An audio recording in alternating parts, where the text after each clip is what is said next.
Hello guys, welcome back to Fat Tiger Gaming. It's been a while since I actually uploaded a video. It's probably because of the fact that I've been struggling in school. Well, not really struggling, more like I've just been having a big pain in the butt trying to, get grades straight and stuff like that. But moving forth, today we'll be going over Striker Titan again. Because over the last few months, I've realized that ever since Rise of Iron came out, there's many variations that you can go about with Striker now. Oh, I already mentioned it before, but except this time, it's even like it's a larger scale of variation since there's so many new exotics in the game. But anyway, so as for the talent tree, we're going with lightning grenades, increased control, shockwave, headstrong, juggernaut, and then you go with Titan Codex, the first one, and then the second one on the second column.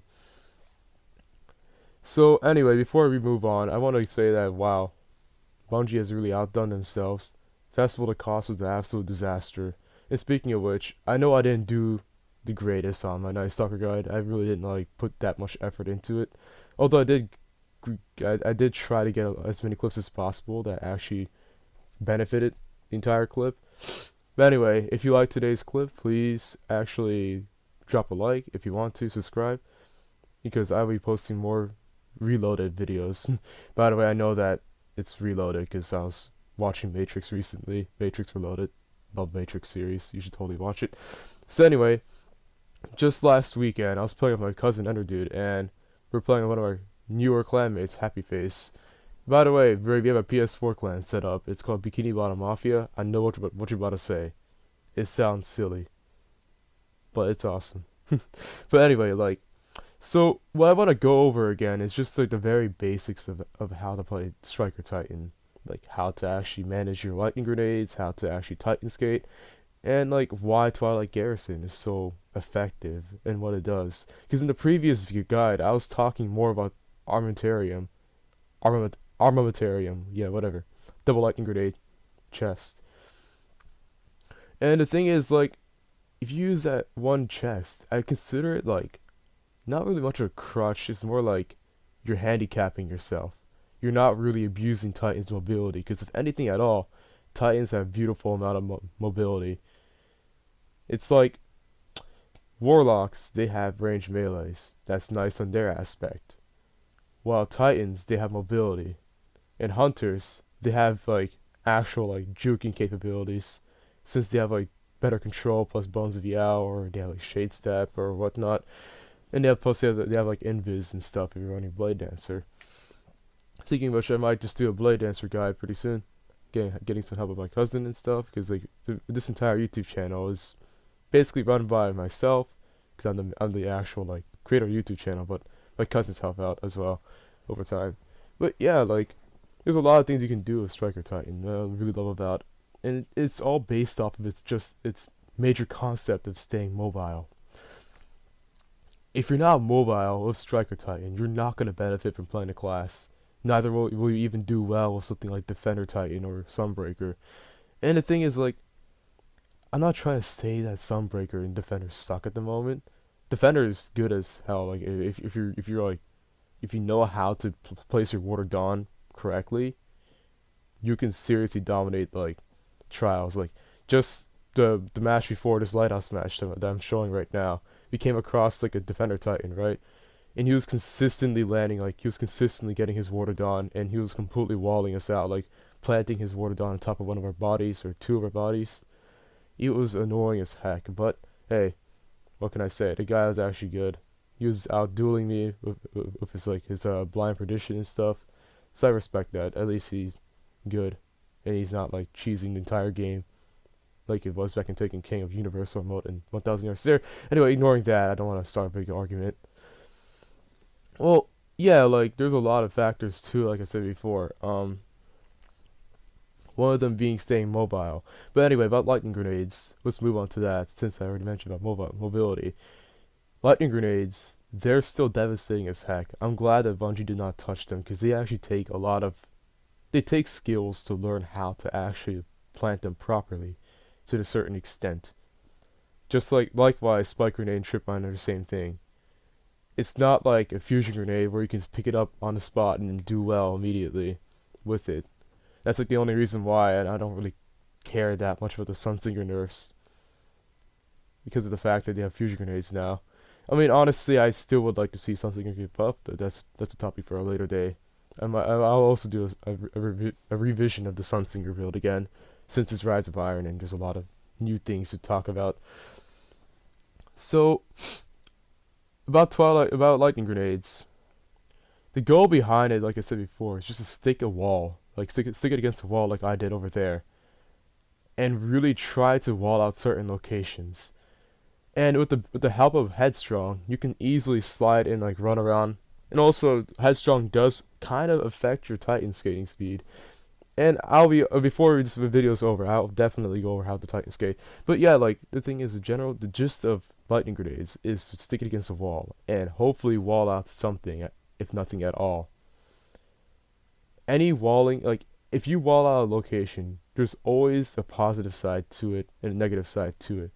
The downside is just the fact that you don't have your lightning grenade again. You have to wait for 25 seconds. The positive side is the fact that you can potentially get a kill, or B, safely get a heavy ammo, or deny the enemy team's heavy ammo potential. So those are the major reasons why lightning grenades still is very good for strikers, and I completely recommend it that you use it. Oh yeah, by the way, look at this lag. Lag is for Cyrus. Let's go, man. Horrible lag. Whatever. I'm salty. No, just kidding. But yeah, like, that's kind of the major reason why I'm kind of pissed right now. I mean, okay, yeah, ignore that. I really am salty about that lag, that fist of panic. I should have ran in there. I could have leaped a little deeper in there, but whatever. Moving on. Twilight Garrison. Why is Twilight Garrison so powerful for Titans? It's like having an airborne shade step. Just put it in your mind right now. Think about a hunter that's like double jumping, and out of nowhere he shade steps in midair, which is not possible by the way, but just imagine it, okay? Yeah, it's that messed up, yet awesome at the same time. Well, not really messed up, it's more like it's just that insane, right?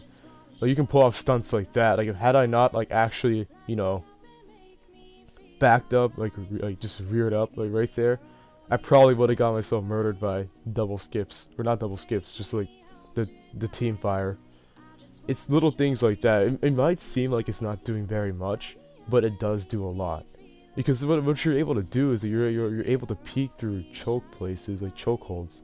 By the way, chokeholds are things like the cave to my far, like right in front of me, or the doorway to my right that I just passed by right now, where it's like it takes you to a different area, and there could be someone that's like waiting for you at the other side.